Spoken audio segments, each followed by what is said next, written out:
Hey, everybody. Welcome back to the Bullhucker Podcast. I'm Larry Moose Lundstrom. And I'm Adam Vokey. Where are we at, folks? We are in the bowels of the Brush Emporium. Bowels of the Emporium. Bullhucker Studio, located at 210 Clayton Street. We have someone brand new to the podcast. Yeah, I've known this guy for like 5 minutes. 5 minutes. I've known him for like 4 because you met him first. So it's Comedy Weekend. It is. Here in Brush again. So it is. Next one will be on New Year's Eve. Alan Goodwin's going to be popping back into town. So those tickets will go on until December 1st. And today, so far, I think they got 4 tickets left, if that. So by the time the show shows today, it'll be another sellout. So pretty cool. It'll be a nice little packed house in Brush. We'll have a good time. And if you haven't been to the show at the golf course, you need to go. It's a good time. We bring in a lot of great comics. It's a good time. Speaking of, we have one with us today. We do. Travis Tate, how are you, brother? I am great. I'm glad. I'm excited to be here. I'm glad you guys asked me to do this. Brush is beautiful. You have a Family Dollar and a Dollar General. I mean, it's humble brag. Both of them, yeah. Like, woo. Can't hide money. Yeah. That's did you go into them though? No. I mean, they're not even well stocked. That's how busy. I don't even have any cash. So no. I was like, not for me on this trip. Even though you're in Brush, they do take debit cards. Yeah. Oh, okay. Good. Or you can trade chickens and donkeys and shit. Whatever you got, Travis. Whatever you got, man. Where are you from? I'm from Utah. Okay. I live in a little town called Grantsville, Utah. It's a little rural town, not that different from Brush. You've actually got a lot more businesses than we do. We've got a Subway and a Domino's, and that's pretty much it. Everything else is all locally owned type stuff. So, really? Yep. Well, that's kind of. Well, I mean, Domino's. Shit, you got us beat right there. Well, we have a Domino's in Fort Morgan, so we have good pizza here in Brush at the Brush Emporium. We're gonna whore it out here in a bit. I can't wait to try Domino's it. at the Brush Emporium. Domino's is like, I can't take another slice of Domino's. We had a pizza here when I was growing up, so Pizza Hut's my go-to pizza. It's just what I was raised on, basically. Right. You tell me I was raised well, so so that's crazy. You're from a small town doing comedy. Yeah. A lot of traveling, I'd imagine, then, right? Yeah, a lot of driving, even just to go to the shows like in Salt Lake City or something. It's like 45-minute drive for me. Right. So, yeah. That's that far away, huh? Mm-hmm. Well, you're two guys who feel the pain. We were both doing comedy at one point in time before these shows started up.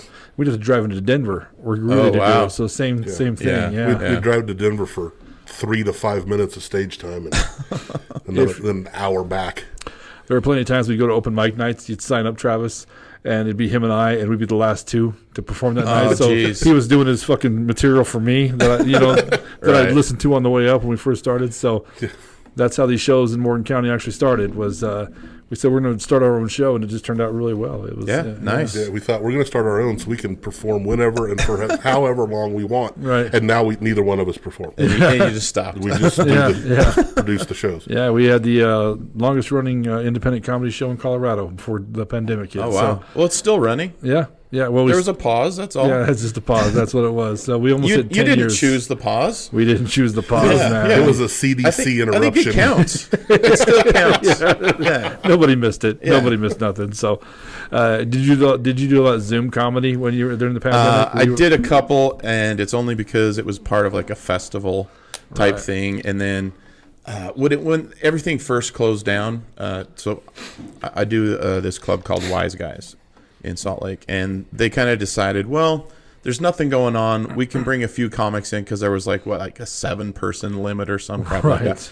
So we would have like 6 comics and then the owner of the club, and we would do basically just a Facebook Live show, and it was horrible because it was just we had all heard each other's stuff a million times. So there's no laughter in the room. I would sit there and just kind of go ha ha ha ha and pretend. Right. And then I went up on stage and I was one of the last ones to go up. I was like, "Hey, you dicks! I pretended to like your jokes. You can at least." They showed one of my friends. He's scrolling on his phone. They zoomed in on him scrolling on his phone during my set, and I'm like, "I'm gonna kill all of you." Get a fucking rope, man. I got on a few of them to support some friends that were doing it, and paid the $5 or whatever for and man, painful. I felt for him because I mean it was. Yeah, did you check it out? I didn't. Man, it like you said, there's no laughter. There's no.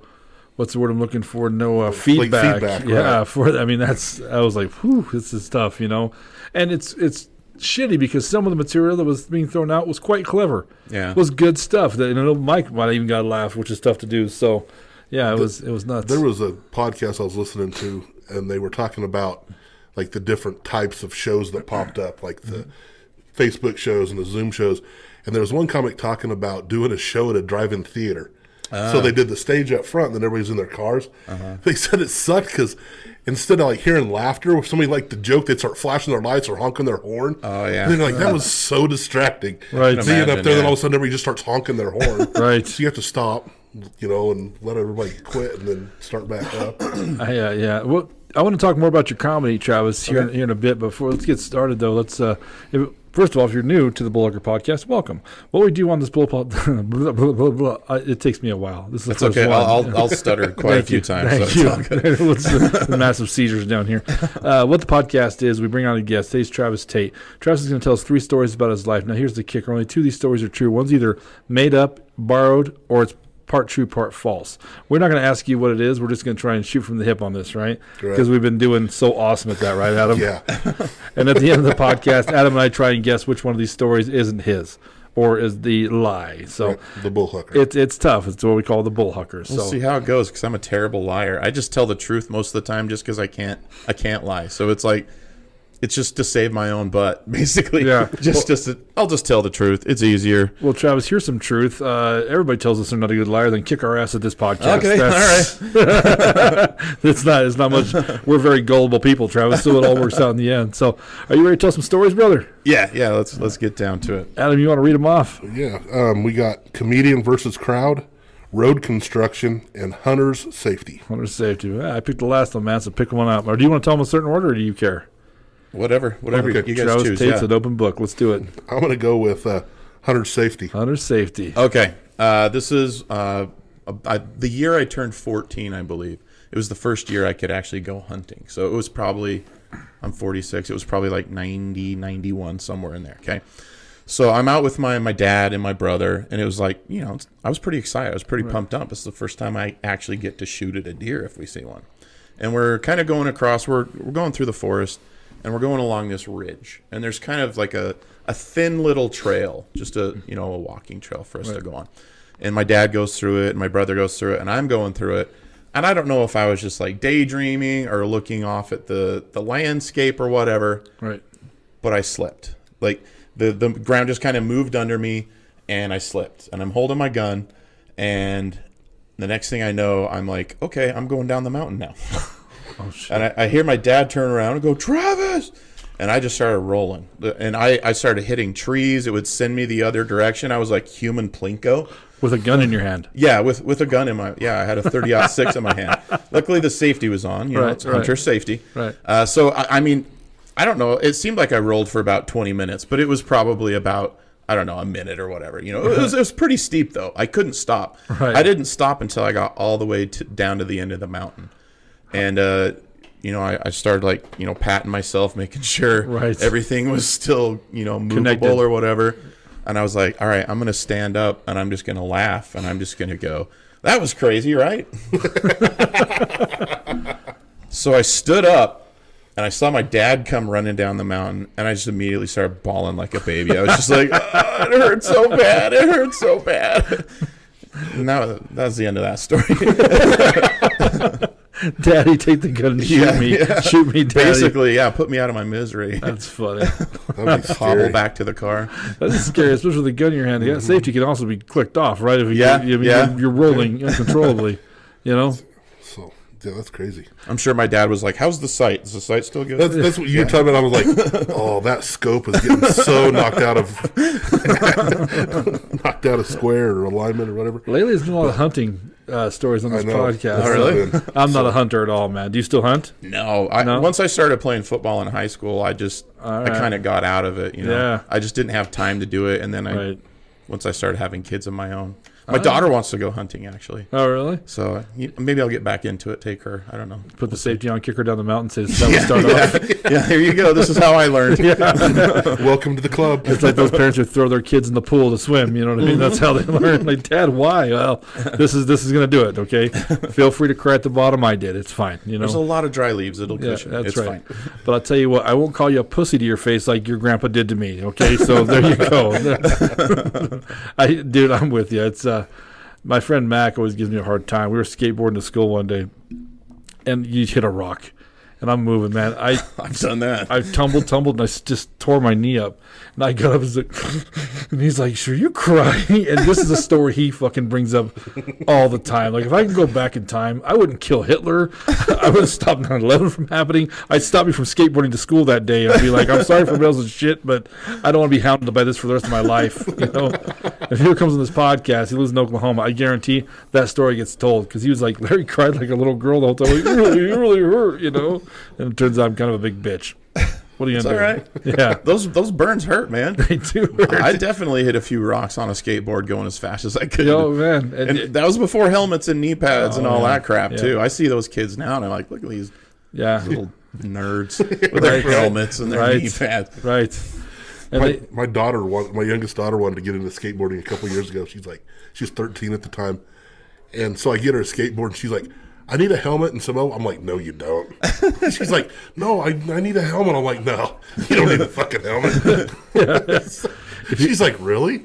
Well, everybody said, "Yeah, everybody else is a bunch of pussies. You don't need a helmet." But I broke down and bought her a helmet. So if you fall down and become special, you can live with Daddy forever. It's fine.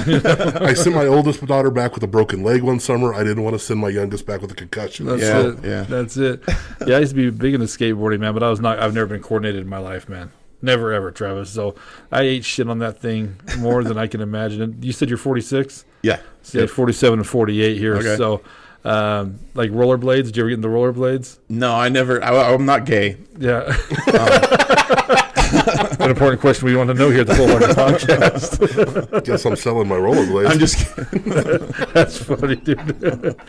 I was at work one day and Jerry came up and he goes, "Hey, what are you doing tomorrow?" I said, "Well, I got to work, Jerry." And he's like, "I got tickets to a concert tonight." And I go, I got to work early. We work at 3 a.m, right? Oh, wow. He goes, "It's for Ed Sheeran." I go, "Well, I don't think I can go to that concert. I'm not gay or a teenage girl, so I don't know if they'll let me in. Will they? I don't know. You know, what's the test to pass that?" But that's funny. I'm not gay.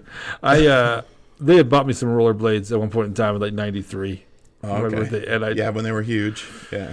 Buddy, that was a bad idea. Did you ever rollerblade? Nope. It's I don't recommend it. I was like, it was bad news, man. And I even had like the little hard gloves when I ate shit, and I broke those fucking things. So yeah. Well, you guys are kind of big guys too. I've always been. Thanks for saying kinda. Yeah. Okay, well, appreciate it. Thank you. As a fat man myself, I know how to dance around the obvious. But I was always top heavy, so skateboarding.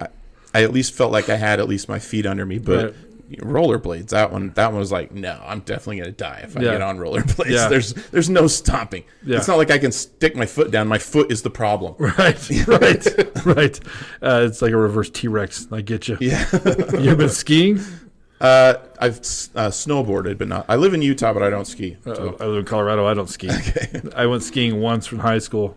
And I decided to be drunk when I did it, so that's life. The last time probably I was skiing. The best way to do it. No, well, yes, until you sober up, and then it's the worst possible thing you could have fucking done. So at least you've already got ice on all the joints. That's true. But when you take out children on the way down, because I'm rocking the bunny slope. I told you I'm not coordinated, bro. So I took a few kids out, and well, you weren't that drunk if you didn't go to the Black Diamond run. True. That's true. No, I wasn't that drunk. So. Yeah, we'd taken oranges and injected Everclear into them, thinking this is the smartest way to transport alcohol onto a bus. It seems logical. Until you peel the fucking thing, and dude, the smell of Everclear just... We started rolling down the windows up on the mountains. Like, what are you doing? We're hot back here. No, it smells like gasoline, straight up gasoline in this back seat. So, yeah. What do you think about that story, Wilk? That was a good one. Short and sweet. Short and sweet, but I can identify. I've taken a few tumbles hunting, not down the side of a mountain, but... How many yards do you think you went? Oh, geez. On probably at least 250 yards. Are you kidding me? It was pretty steep. I rolled for a while. Is it like on that, was it the... It was like the Princess Bride. Okay. It was kind of like that, except there was trees everywhere. Okay. I was going to say Black Sheep with Chris Farley. That's what I was similar thinking to that. of, Yeah, similar to that. Okay. Basically, it was just hitting trees. And you held on to the gun the whole time. Mm-hmm. That's wild, man. That's wild. Because that'd be the worst thing to get shot by your own gun while falling down a mountain range. You don't come back from that one. I just kept holding it out here, so it was like, just keep rotating it. All right. I liked it. Short and sweet, but I liked it. So, But short and sweet always raises the red flag with me. So we'll see. We'll see how it goes. We'll see how the rest go. All right, that was hunter safety. I know which one I want to hear the most, so I'm going to save that one to last. So let's go road construction. Okay, so road construction. This goes back to, it was probably maybe a year or so after that. So I was probably, I don't know, 15-ish. Mm-hmm. And they're doing road construction, in my town. It's a small town. At the end of the cul-de-sac, basically they just left. You know how they got that big, I don't even know how the trucks, what the names are for them, but it's the big truck that's got all of the blacktop and stuff in it. Okay. So it mixes it and it drops it and puts it down and stuff like that. Yeah. So they just kind of left it. At the end of the day, they're just like, all right, it's a small town, no big deal. It's going to be fine. So they just kind of left it. So we kind of started messing around, snooping around, Yeah. Doors were unlocked. Keys were in it. Curiosity takes over. You get a group of 15-year-old boys, start flipping switches, and next thing we know, it was fired up. And, it's making all this noise. We don't know how to turn it on. We're trying to turn it off. And it just starts moving. Going down the road, like laying down tar and everything. Basically doing like a third strip. Like if this is the road here, now we're making a new little mini road, another level, going down the thing. So we all just kind of bailed. A median. You're making a median. Yeah, okay. Yeah, more or less. All yeah. right. So the homeless people could sleep in it. Yeah. But so it's going down the road. We all bail out. By this time, people are waking up. It's like 1 a.m. Right. So people are like, what the hell's going on? You see lights coming on. All of a sudden you hear sirens in the distance. Right. And we're like, oh, crap. So we just kind of bail. It ends up going and like hitting a tree and stopping, but it's still running and making all the noise and stuff. And we basically just go hiding in the forest. And we're kind of watching, and the cops are looking around, shining the flashlights everywhere, trying to figure out what the heck happened here. Right. Never found us. Really? Yeah, got away with it. They didn't follow the wet tar footprints. Yeah. I guess, by that time we had picked up all the leaves on the floor of the forest. So right. We just hid behind a bunch of rocks and stuff like that, and how much scared the crap out of us. But I'm on the city council. I can tell you how much that shit costs. Laying an extra road that's not planned is not good. But I'm sure pulling it back up was fun. Man, I bet there were city workers that would have stabbed your ass. But they were looking for us for a lot, almost most of the night. Like we were hiding most of the night. It was pretty scary. How far did you go, you think? Oh, probably, I don't know, 40 yards, 50 yards maybe. Not too far, but that's a lot of that's a ways. That's a lot of road patch, man. That's a lot of work that didn't need to be done. Taking all that up. They probably did. You know what? They probably said, just finish the median. It's cheaper and it's less pain in the ass. Cheap labor, kids. Why is there a median in the middle of a residential road? That's That's probably why they were looking for us. We just want you to finish. You're not in trouble. That's bullshit. You can't just stop. That's right. They could put up a sign that says "New road configuration ahead." Yeah. Don't call the city. Blame your asshole children. One of them did this. Yeah, that's funny. What do you think about that one? That's good. I like that. Yeah. Have you been in one of those trucks? I haven't. There is a ton of buttons, switches. We hit them all. Just yeah. I drive a truck for a living. I got one of the cities, and I would have no clue. I know how to drive the damn thing, but how to operate it, no. Pass. You know how if you had a chance to jump in the Millennium Falcon, you'd want to hit all the switches? Absolutely. More or less. Yeah. That's up above and all that. Yeah, of course. What does this do? Don't hit the red button. No, this red button? Yeah. Yeah, I'm a huge Star Wars nerd. Yeah, I get it. It's there's an actual X-Wing out there. They've built one to scale. Really? Yeah. My buddy Robbie, wow. that came on the podcast, he's the biggest Star Wars nerd I know. Wow. And he went to a convention. I think it was in Denver that year. I can't remember where he said it went, but there was an actual X-Wing that's built. And they take it on the road? Yeah. Oh, that's fantastic. Why not, cool. dude? I mean, wouldn't you want to take a picture of that? Wouldn't you want to sit in that thing, absolutely, dude? Yeah. That's a little like a nerd boner right there. But that's. I'm not like a huge Star Wars fan, but I would even want to sit in that thing. Yeah. Oh, really? Okay. X-Wing or the General Lee? Which one would you rather sit in? Oh, fuck. Don't lie, you redneck bastard. We both know the answer to that one. My first thought was X-Wing's probably easier to get into because, the top's open. I don't have to go in through a fucking window. But probably the General Lee, just so you can hit that horn. Yeah, I grew up on the Dukes of Hazzard, so that would be cool. I'd probably go X-Wing, though. Yeah, me too. Yeah, I mean, generally, it's just an Earthbound. That's for peasants, bro. You can see people in small towns that have their own General Lee. Really, honestly, yeah. there's one in my town. The General Lee spent a lot of time in the air, so That's it might true. have as many flight miles as the next one That's does. true. I'll have to go online and see if I can find the picture of someone who landscaped a yard like that. Did you see that? Where they put yeah. the end of the General Lee up and it's got a broken bridge. It's cool, man. Wow, that's Somebody cool. put some money into it, but it was pretty cool. Yeah, It was I saw pretty- that. Did you see it? Yeah. Some people have too much money, bro. Too much money, man. So yeah. Well, if you could any other car, what car would you do from the '80s? Just sit in or ride? Maybe Knight Rider, That's what I was just thinking. That one came to mind too. Knight Magnum Rider. PI. Oh yeah. Wasn't it like a Lamborghini? Yep. It was Lamborghini. Yeah, or was it a that would be Ferrari? It was a Ferrari. It might have been Ferrari, Ferrari. yeah. That was pretty sweet too. Yeah. It was a badass car. Hardcastle McCormick or Jake and the Fat Man that had the Lamborghini or the Ferrari. No, it Lamborghini. was Magnum PI. Right, he had one, Oh. but then there was another same type I show. barely that had the remember same Hardcastle McCormick. I don't remember that one too much. I don't either. Or the A-Team van. The A-Team, I'd rock yeah. that fucker. Oh yeah, the A-Team van. Yeah. Yeah. That would be sweet. Yeah, it would be sweet, man. So, yeah, I'd get the little mohawk. If I had hair, I'd have the mohawk. But Mother Nature took care of that one for me. So, yeah, that was good. I like that too. That's fun. That's. Have they ever caught you for doing that? Okay. How long ago was this? 30 years? Yeah, probably 30, 31 years ago. You're in the clear if they watch this podcast. We're huge in Utah, so so yeah. All right, last one. This is the one I really want to hear is comedian versus crowd. Okay, so do you know who Joey Diaz is? Of course. Oh yeah, Joey Okay. Coco Diaz. Uncle Joe. Absolutely, yeah. Okay, so I was actually hosting for Joey Diaz one weekend, and show's about over. There's a guy sitting in the back of the room. He's pretty liquored up. He's being obnoxious, and the guy in front of him's like, "Dude, shut up! Just the show's almost over. Just let him finish." And they start getting into it, start shoving and stuff like that. So Joey's about to wrap it up because he's almost done, and I'm hosting, so I have to go up on stage at the end. Keep it going for Joey Diaz. So I go up and I just kind of leaned in. And I whispered, "Joey, go straight to the green room. There's a fight in the crowd." So he's like, "Okay, got it. Go straight to the green room." So he went straight to the green room. Yeah. And so I go back to, because I can still hear, the thing, it's going on. They're arguing, they're starting to shove each other. Right.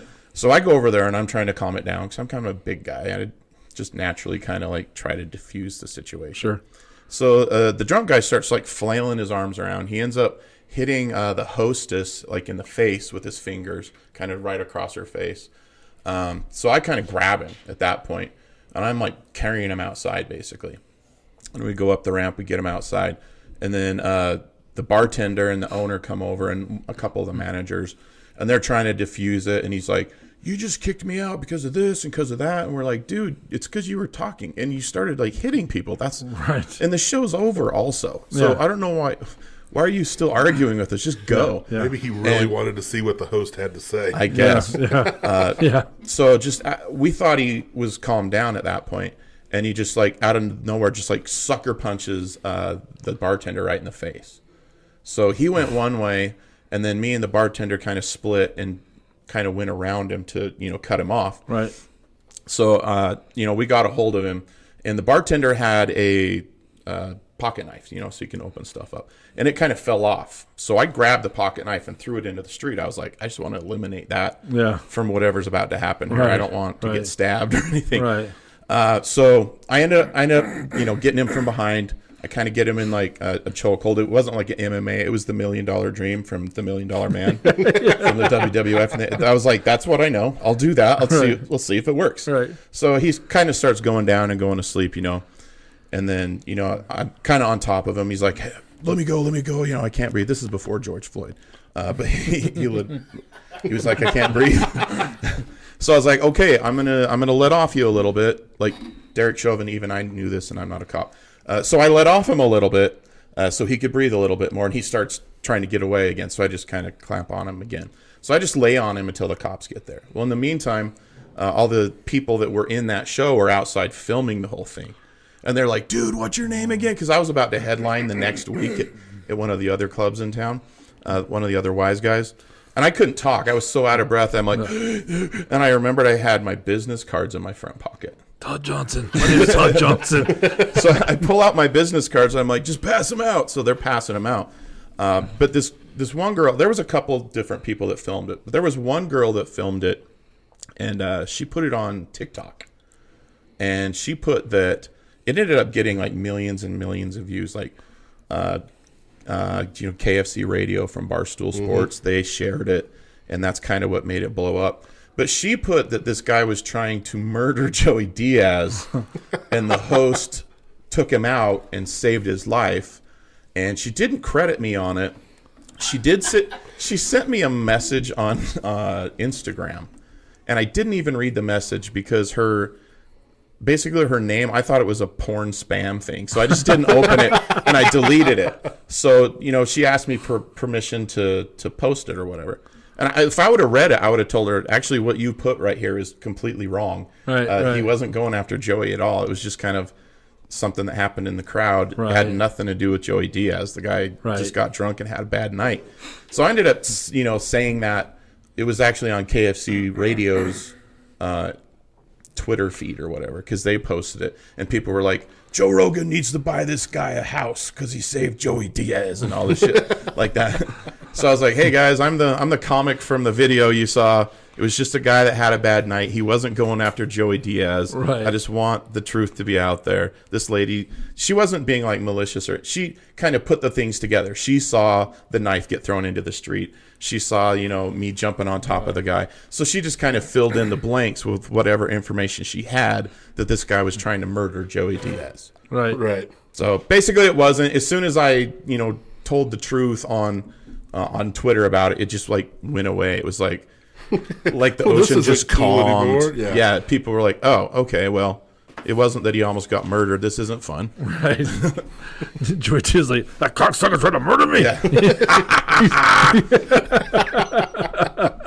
Travis Tate saved my life. I love Joey Diaz's quote, or the quote or his little saying. He goes, "You can take over the world with 3 bad motherfuckers." Yeah. And the worst part is he talked about it on his podcast, but he couldn't remember my name. He's like, that big cocksucker that hosted, man, he took care of it. I can't remember his name. That's the worst. You remembered the waitresses' names. Of course. Well, because he didn't want to fuck you, Travis. There's a difference, Yeah. His loss. What's funny is so all these, he's been on the Honeydew with Ryan Sickler 15 times, telling stories from when he was 4 years old all the way up to now. He can remember names from when he was 6. I know. But he can't remember the name of the guy that that was allegedly saving his life. Right. It was frustrating. It happens to me a lot. People will talk about me on their podcast after they've been to Salt Lake, and then they can't remember my name, and I'm like, Travis Tate. It's like the alliteration. Yeah. You could at least remember 2 T's or something like that. Yeah. Just blank. That's hilarious, man. I'm like human amnesia. It's weird. I'm the same way with women. You're very forgettable. Me too. That's a great story. What'd you think? That was awesome. I liked it. I enjoy the name drops. What I enjoy. So there's a kid from this town, Eric Rocha, who's actually been traveling with Joey Diaz a little bit. Oh, okay. Yeah. It's been pretty cool. I'm hoping to have him out here one of these days. But that's awesome. Yeah, we'll see. But I like Joey Diaz. He's just he's a funny dude, man. Mm-hmm. But early on, I guess he struggled. Like in Colorado, he's from Boulder, right? Originally. Well, he was from New York. And then he ended up in Colorado. I guess he got into trouble and stuff. Ended up in Colorado. Yeah, so he was there for like 10 house years. in Boulder for a while. And Okay. He was a car salesman. In Boulder. Yeah. I was down in Boulder. He's getting that cocaine. And that hoochie or whatever the fuck he calls it. I could see your monkey. That's right. Yeah, he's pretty. Put a little crack rock in the monkey's night of a life. That's fantastic. Yeah, he's down here quite a bit now. He's getting to be bigger and bigger, obviously. Yeah. Being in close proximity to Joe Rogan doesn't hurt ever. Yeah, for sure. I guess that podcast gets a few a few hits. A few people pay attention to it. Yeah, here and there, which is crazy because they're like 4 hours long. You know, you got to set aside part of your day to listen to a Joe Rogan podcast. You know, I mean that's his work day if you think about it. Yeah, it's like, oh, I'm going to put in 4 hours. Yeah, I should start listening to those when I'm on the road when I'm driving for 6 or 8 hours a day. You won't run out. He's got a lot of interesting people on that podcast, so he really does, man. I know. I'll see like clips every now and then. Like the other day, he had on like this geologist that was talking about the different, like at some lake, and there's a hill. And there's like all these different ripples and shit, and they're talking about different beach, like water levels and all kinds. I was like, wow, and then the next podcast will be a comic or a professional athlete. It's just it kind of runs the gamut on there. Yeah, it's got a good variety. Yeah, it really does. It really does. All right, Travis. So what we do, we're going to talk a little more about your comedy here in a minute, but what we do is we have to try and pick who has to guess first. So we rock, paper, scissors. All right. How do you rock, paper, scissors? Or whatever. 3 pumper. Thank you, Jesus. Yeah. All right. There's 3 pumpers and there's 4 pumpers here. Some people do the rock, paper, scissors shoot, and then some people do the boom, boom, boom like you just did. So call it a comeback, baby. Call it a comeback. You're a 4? He's a 4 pumper. I'm a 4. All right. You're doing 3, right? Yep. I just saw it was a TikTok, and it was a guy, and he stands in front of an automatic paper dispenser, and he goes... And then the paper comes out, and he's like, damn it. It was funny. Dude, there's so many clever people online now. You know, I see funny shit on TikTok every day. There are clever-ass people out there. They really are. Yeah. It makes you wonder if TikTok would have been alive in the 80s, what they'd have came up with, you know? Oh, it would have been out of control. It would have been so good. It'd have been the most racist shit ever. And you know what? We'd all laughed our asses off at it. We just come from a different generation. We had Andrew Dice Clay and Sam Kinison as our leaders. You know what I mean? So there's no PC in those fucking assholes. So that's fantastic. All right, man. Comedian versus crowd, road construction, and hunter's safety. What are you thinking? Dude, I don't know. Really? I really he delivered them all so poorly. No. You didn't have any fluctuation, man. That's the thing. They were like all... I have an idea. I have one in mind, but... I'm gonna go with, man, I don't know. I honestly don't know. I'm just gonna take like a guess. I'm gonna go with road construction. Just a shot in the dark, like it was that night when they stole the truck. Balls out guess, huh? I mean, 'cause I was like, so when we were talking like upstairs and then down here a little bit, I was kind of like watching like his hand gestures and like all that stuff, and none of it's changed. So I don't see. I think comedian versus crowd is a true story, but that's my second to pick if I had to pick one, because I think that this might be partially made up, partially true. I think so. But I'll say comedian versus crowd is a true story. I'm going to say hunter safety is also a true story, because that's kind of a memory of a childhood. The reason I'm going to pick road construction is because that seems like the easiest one to make up. That seems like the easiest one to have. Right. I made up. I don't know. The hunter safety is kind of one of those stories like this happened. Your dad, kind of a memory, the way you told it.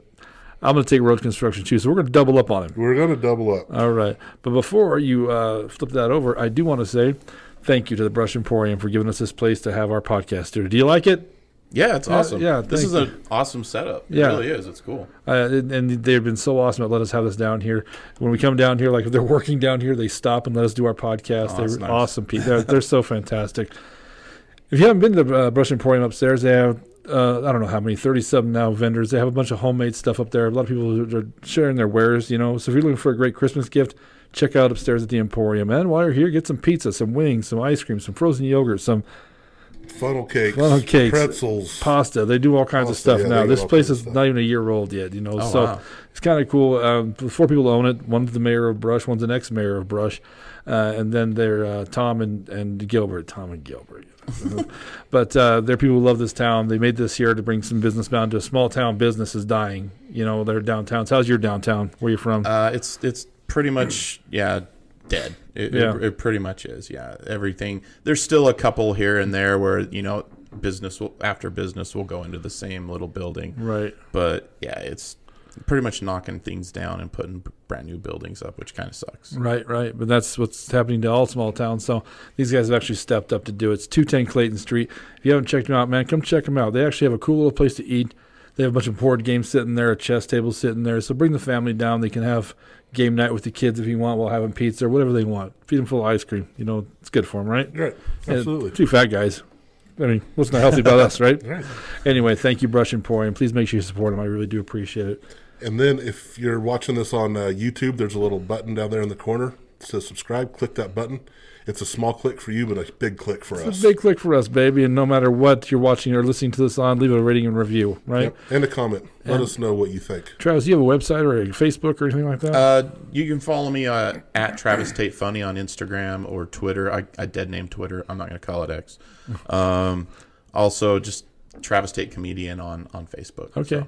And we'll put some of those links in the description below. So if you want to check out Travis, you can do that. You could come check him out tonight at the Emporium, but this is the past from where you're at. Yeah. So, and we're, Not at the Emporium, at the golf course. oh, the golf course. Sorry, at our great. comedy night. Yeah. Either way, you're still not going to see him because, that was 2 weeks ago. And it's already a sold out show, I bet, by now. So those last tickets are probably gone. So it'll be a great time. So, all right. Having said all that, let's check out that board, brother. Road construction. Hell yeah. What is it? Is it borrowed? Is it made up? It's borrowed from a buddy of mine. Yeah. Really? I'm not a criminal. I never stole a truck. I would never do that. I never had the balls to do that kind of thing. Right. I was a goody two shoes for the most part. Yeah, me too. Me I too. was kind of the same way. So that means hunter safety is a true story. Yeah. That's crazy. Completely Man. true. It was pretty traumatizing. Did you ever talk to your dad about how he felt about it when it was done? I mean, it had to No, scare I the never shit out of have. him, right? Really? Probably. Yeah, I never have. Is your dad still around? Yeah. Is he gonna Yeah. watch this? Probably not. I'll ask him. I'll ask him though. All right. I'll say, remember that time I rolled down the mountain? He might just laugh. I don't know. He might just go. I think about that every day, actually. If he damages that gun, I'm going to shoot him anyway. He's like Bo on the ranch, right? And then comedian versus crowd. That's cool. That's a true story. That's a true story. I've gotten in a few fisticuffs after shows. Really? I'm kind of known for it now, a little bit around. Being a bouncer. Around Salt Lake. Yeah. I just don't like to put up with people's bullshit. Right. I'll it's all right. I'm I going to think that step in and happens when take you care get of to a this. certain age. Right. I'm starting to get to that point too. Right. So We used to have a show up in Sterling at one point in time. We had more time to do this. And they had it in the bar where there was certain areas, Travis, where we couldn't reach people, right? Mm-hmm. So they're talking and being assholes. I mean, you did it in front of everybody, like, hey, back there, shh, shh, shh, shh, shh, Right. And then people get pissed off. They're so entitled. Like, tell me to shut up. Well, then get the fuck out, Right, yeah. Go talk in the parking lot, whatever, It's hilarious how people, every single person that's ever been kicked out of a comedy club does the same little act.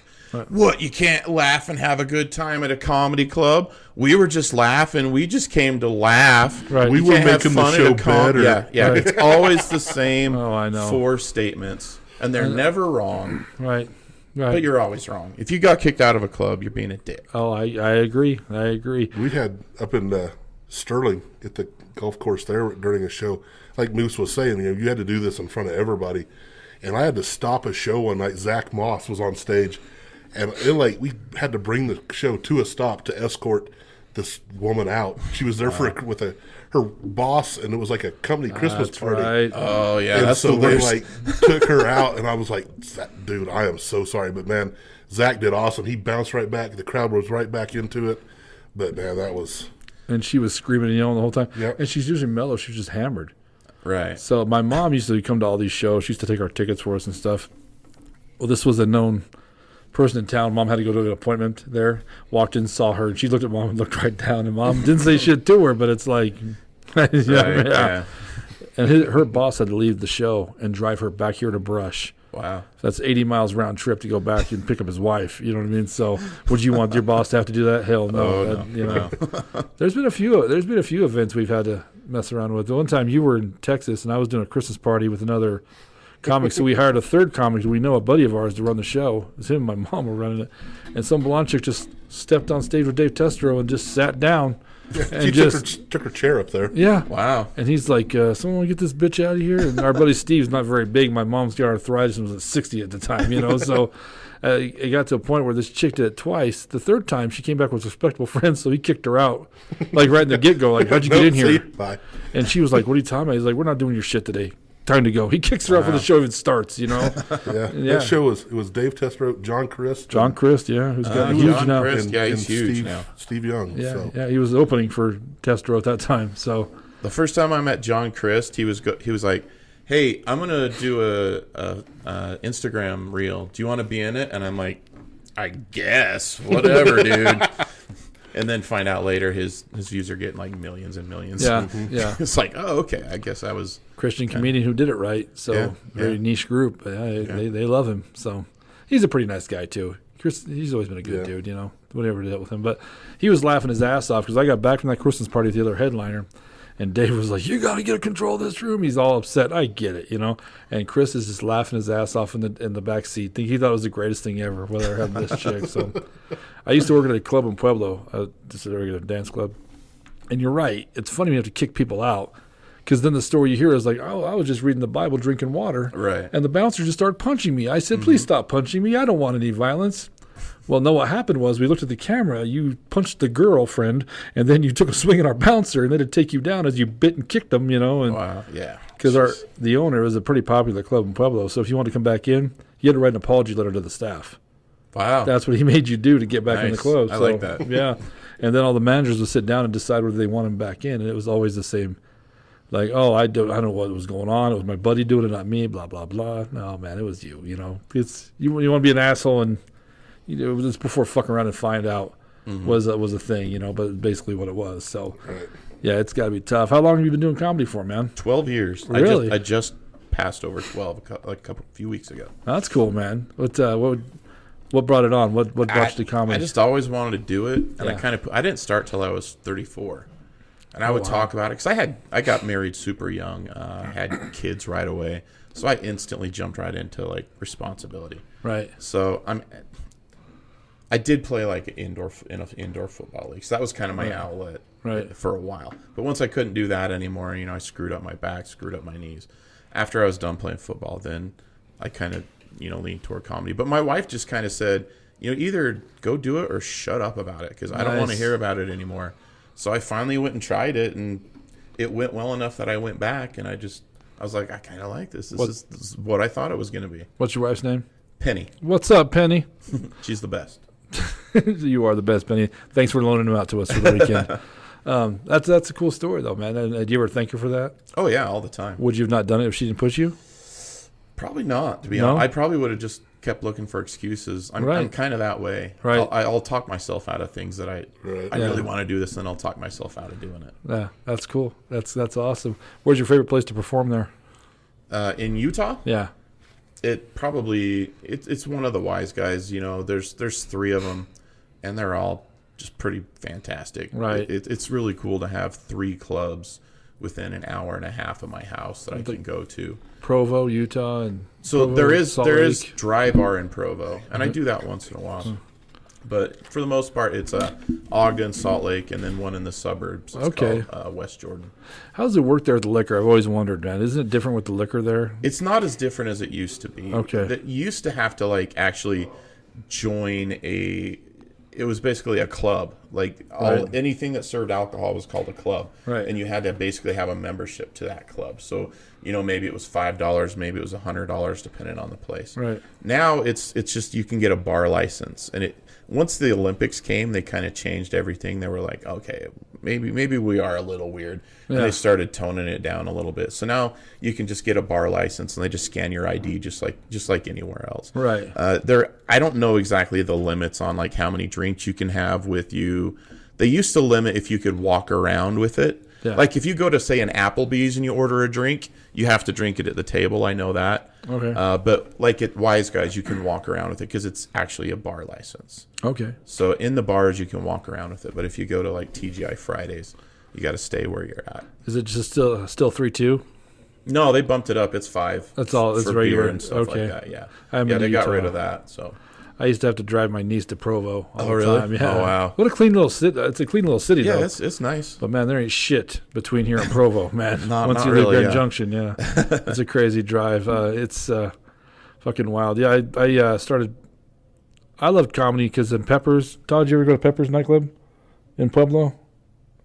Once. It's where I met all these comics from to begin with, and I was a bartender there. And these comics would come on Saturday night comedy night, and to be in the room with it is so much different than watching it on TV. Oh yeah, for sure. You know, when you watch it on TV, you laugh, you enjoy it on TikTok, but to be in the room with comedy is something special, man. I always tell people, if it's your first show, sit on the side. Yeah. Because if you're sitting straight on, it's just like you're watching it on TV. Right. If you watch it from the side, you're like, oh, this is a different perspective. That's a good idea. You can actually kind of just get a different feel for stand-up. Right. That energy was, I mean, intoxicating to me. Even bartending, you know what I mean? Just, it was so crazy to be in the room with it, man. So, and we brought comedy to this little area. A lot of people I don't think had ever been to an actual comedy show. Yeah, there's probably the majority of people in America have never been to a stand-up comedy show. Right. And it was cool. And I know a lot of them, when we first started, it was like 250 people would show up to these things. Oh, wow. We'd have to start turning people. It was at a hotel in Morgan.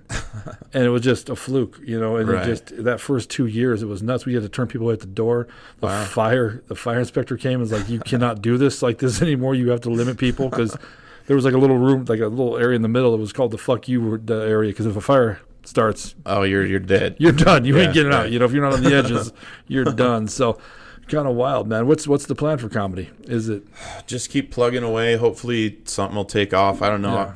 Yeah. 12 years in, I'm actually starting to get comfortable with with what I'm putting out there. Yeah. You know, I'm actually a little bit more proud of it, where, Yeah. you know, 6 years ago, I'd be like, I'm trying real hard. Yeah. You know, now I'm kind of like, okay, I think I'm kind of good now. You Yeah. know, I think it's worth coming to see me. So Right. it's just a different perspective. I get a little more comfortable on stage. You know, I can pop out of a joke and talk to somebody in the crowd if something's going on or Right. something like that. Right. And it's just basically a confidence of, okay, I've seen some pretty crazy shit on stage. Yeah. I'm probably going to be able to handle whatever's happening here, Right. you know?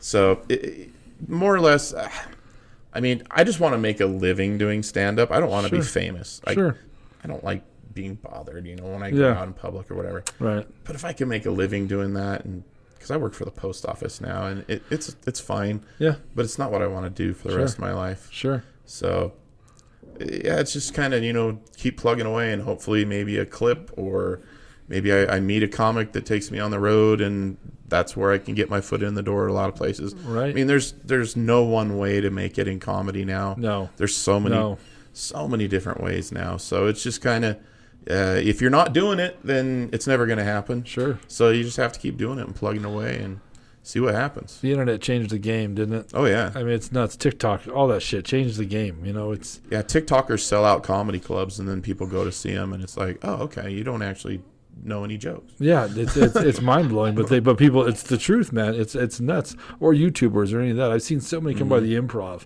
that I'll see their ad and I'll be like, why would you go? Right. People don't understand. You get a seasoned comic who will murder the place, dude. It's you might not have heard of this dude. You know, I've met comics. I've booked rooms now since 2010. You know, and I've met comics that I think to myself, how are you not famous? You know, Right. That they just murdered this room, and people, and even the little room you're gonna do tonight, are gonna be freaked out at how good it is. You know what I mean? 'Cause Right. you guys are gonna kill. You guys are gonna do well. I'm excited for it. So, Yeah, the best comics in the world, you probably never heard of them, no, honestly. they're just amazing at it. You know, and then you get people like Steve-O who does comedy. You know, and Steve-O's nice. it's a freak show. Is But what it is, right? it's more or less, you know, telling stories and stuff like that. Mick Foley's the same way. Oh, really? But he'll even tell you right at the front. He's like, just so you know, this isn't stand-up comedy. It's me telling stories. Right. I've opened for him a few different times, and Right. because I go up and do stand-up, and then he'll come up and go, okay, I'm not doing that. Yeah. I'm just going to tell stories. They're going to be funny. Some of them are going to be heartfelt. Some of them are going to be really cool. Like he'll always talk about the Hell in the Cell match with the Undertaker. And Right. that's like 25 to 30 minutes of his Right. show right there. And Where he almost killed It's him. awesome. Yeah, Yeah. to hear him tell that story is fantastic. Right. So you go to see Mick Foley, you're not going to be like, oh, I wish it was stand up. No, you're going to be like, that was amazing. I respect that. So, but it's when even Steve-O tells pretty decent stories. He's gotten better at it. Okay. But there are some people, I'm not going to name names or anything like Right. that, but they're just terrible.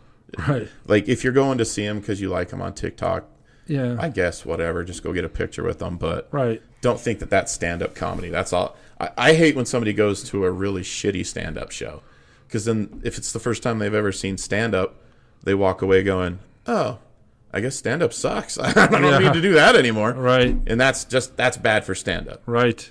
Even like the comedians, and God bless them, they're doing the arena tours now. Mm-hmm. It is comedy. It's absolutely comedy. And they have a great following because they're good comics. But I always tell, there's a couple of young guys at work that go see the Kevin Harts when they come and all, and that's good for you. Yeah. I said, go to the fucking Comedy Works downtown Denver. That's where you're going to feel comedy. Yeah, man. And it's because like the room tonight, it's got a short ceiling. It's a compact room. Mm-hmm. You're going to enjoy it way more, man. You're going to get more out of it. You're going to have a guy up there just killing, or a woman that's just killing it. You know what I mean? And you're going to enjoy it every bit as much as that $250 ticket you just spent to go see him. I think you'll enjoy it way more. Yeah. Like, what are the tickets for us? $20? Yeah. Okay, so I guarantee you're going to laugh as hard watching us tonight for $20 as you would going to see Kevin Hart. Yeah. For $1,000 or whatever it ends up costing. In an arena where you can't see him very well.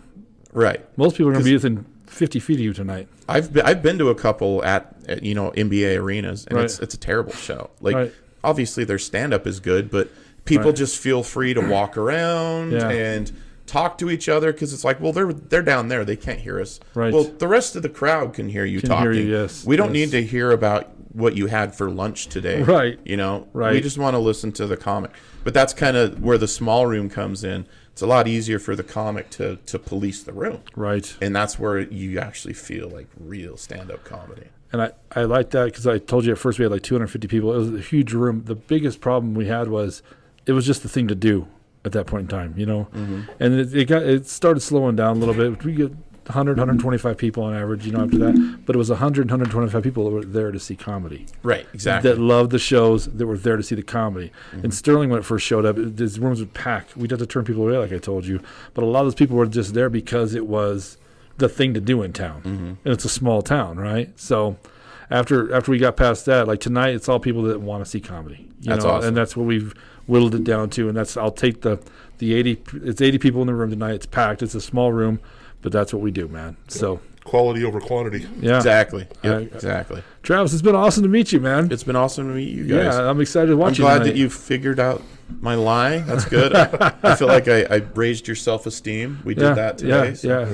You're in a pretty not great club, man. Okay, that we both beat. So it's tough. It's tough. But man, where can people? Well, his links will be below in the description. I already told you where you can find him. So one more time. Oh, also go to Travis Tate Funny on all of that stuff.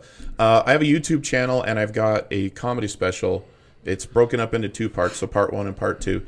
But it's a full hour. It's really funny. It was filmed really well. We used 4K cameras. Nice. I paid for it all myself, so I would love if people would go watch it. Yeah, that would be awesome. It's free. It's on YouTube, so check it out. We'll put a link to that below, so you can check it out after this podcast. So perfect. Absolutely. So hey, man, thank you so much for coming back. Oh, thank you guys. Appreciate it. I'm Moose Lundstrom, and I'm Adam Vokey. Hey, till next time. Peace. We'll take it.